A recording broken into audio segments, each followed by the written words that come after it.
అరటికాయ బజ్జీ ఎలా చేయాలో చూపిస్తాను. కావలసిన పదార్థాలు: శనగపిండి, అరటికాయలు, నూనె, నిమ్మకాయ ముక్కలు, ఉల్లిపాయ ముక్కలు, కొత్తిమీర, కొద్దిగా సోడా, కొద్దిగా కారము, టేస్ట్కి సరిపడగా ఉప్పు, వాము. చేసే విధానము: ముందుగా అరటికాయ ముక్కల్ని ఇలా పొడవుగా నీళ్ళల్లో కోసుకుని పెట్టుకుని ఉంచుకోవాలి. ఎందుకంటే నీళ్ళలో వేయకపోతే నల్లగా అయిపోతాయి.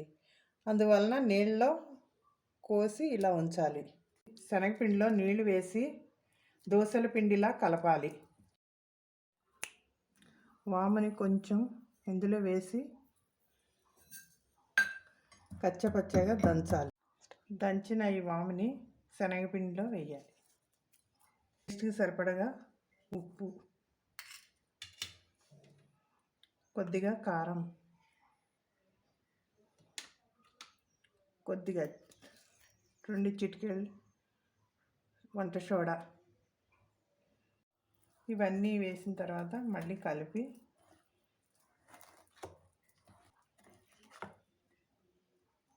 ముక్కుల్లో ఆయిల్ వేయాలి. ఈ అరటికాయ ముక్కల్ని ఇలా పిండిలో ముంచి బజ్జీల్లా వేసుకోవాలి.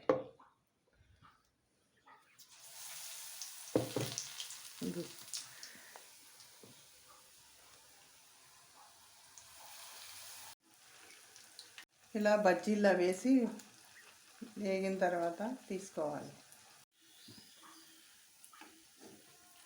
ఇలా వేయించుకోవాలి.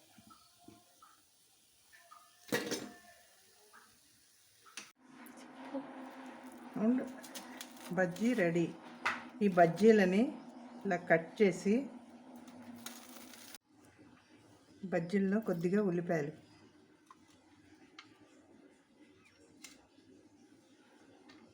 కొద్దిగా కొత్తిమీర, కొద్దిగా నిమ్మరసం వేసి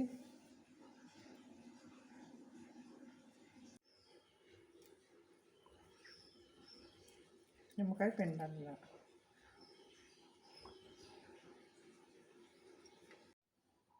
వేడి వేడి అరటికాయ బజ్జీ రెడీ.